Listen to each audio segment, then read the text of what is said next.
तो जैसे कि आप सब जानते हैं कि हम मैनेजमेंट का एक नेचर तो पढ़ चुके हैं कि मैनेजमेंट साइंस है क्या, और वहाँ पर हमने प्रूव भी कर दिया कि मैनेजमेंट साइंस है लेकिन इनएग्जैक्ट साइंस है। अब जो दूसरी चीज़ जो हम यहाँ पर प्रूव करने जा रहे हैं वो है मैनेजमेंट एज एन आर्ट। क्या मैनेजमेंट आर्ट है?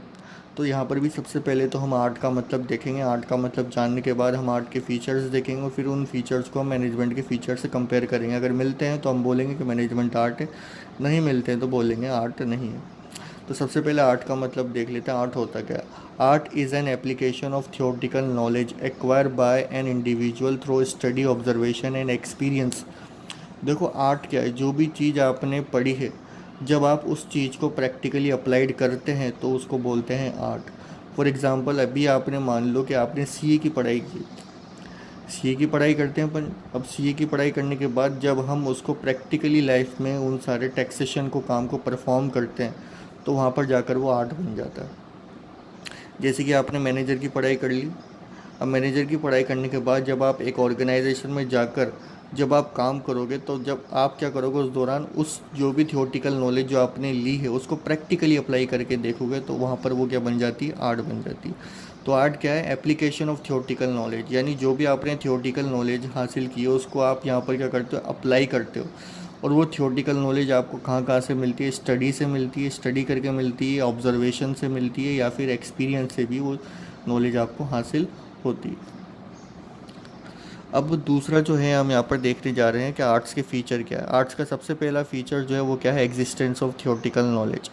मतलब किसी भी चीज़ को आप प्रैक्टिकली करोगे तो प्रैक्टिकली करने से पहले उस चीज़ की थियोरटिकल नॉलेज जो है वो पहले से ही मौजूद रहती है। तो उस थियोरटिकल नॉलेज को करने के बाद ही आप क्या बोलते हो? उस चीज़ को आगे चल के परफॉर्म करते हो। जैसे कि आपको डॉक्टर बनना है, आपको फ्यूचर में चल के ऑपरेशन करने हैं, तो पहले उस चीज़ की थियोरटिकल नॉलेज पहले से ही अवेलेबल है। जैसे कि आपको मैनेजर बनना है, आगे चल के आप किसी ऑर्गेनाइजेशन में काम करोगे, लेकिन एक मैनेजर बनने के लिए आपको पहले बहुत सारी चीज़ें सीखनी पड़ेगी, तो उसकी भी थियोरटिकल नॉलेज क्या है? पहले से ही अवेलेबल है। तो आर्ट्स में सबसे पहला जो फीचर है वो क्या है? एग्जिस्टेंस ऑफ थियोरटिकल नॉलेज, यानी जो भी चीज़ आप परफॉर्म करते हो उसकी थियोरटिकल नॉलेज पहले से ही मौजूद रहती है। ठीक है। And art is the application of theoretical knowledge, so the theory of that knowledge is already existed, we study that and apply as we want. हम उसको उस नॉलेज को स्टडी करते हैं और फिर उसको हमारी डेली लाइफ में अप्लाई करते हैं, जैसे कि हमें जिस तरीके से हम चाहें उस तरीके से। दूसरा जो फीचर है आर्ट्स का वो है पर्सनलाइज्ड एप्लीकेशन। पर्सनलाइज्ड एप्लीकेशन का मतलब कि हर इंसान का यहाँ पर काम करने का जो तरीका है वो अलग अलग होता है।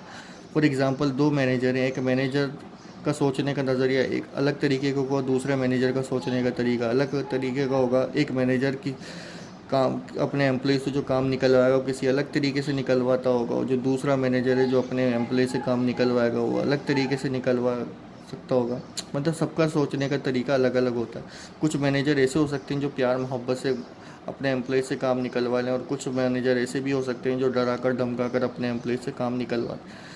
तो पर्सनलाइज्ड एप्लीकेशन का मतलब जो भी नॉलेज हमने हासिल करी है, हर इंसान का उस नॉलेज को प्रैक्टिकली अप्लाई करने का तरीका जो है वो अलग अलग हो सकता है आर्ट के अंदर। तीसरा जो फीचर है वो क्या है? Based on practice and creativity. यहाँ पर based on practice and creativity का मतलब क्या होता है कि मान लो अगर किसी इंसान को किसी चीज़ की अच्छी ज़्यादा जितनी अच्छी प्रैक्टिस होगी वो उतनी ही अच्छी तरीके से उस चीज़ को प्रैक्टिकली अप्लाई कर पाएगा, और उस चीज़ के अंदर वो इतना ही ज़्यादा क्रिएटिविटी ला पाएगा। फॉर एग्जांपल जैसे कि दो स्टूडेंट थे, एक स्टूडेंट ने बीएसटी की बुक को 4-5 बार पढ़ लिया और एक स्टूडेंट ऐसा है जिसने बीएसटी की बुक को खाली एक ही बार पढ़ा है। तो जाहिर सी बात है वो स्टूडेंट जिसने इस बुक को 4-5 बार पढ़ा उसको उसकी अच्छी प्रैक्टिस होगी। अच्छी प्रैक्टिस है तो वो उसमें उतना ही ज़्यादा क्रिएटिव हो सकता है। लेकिन जिस बच्चे ने उस बुक को खाली एक ही बार पढ़ा है उसकी ना तो उतनी प्रैक्टिस है और ना ही वो इतना ज़्यादा उस चीज़ में वो क्रिएटिव है।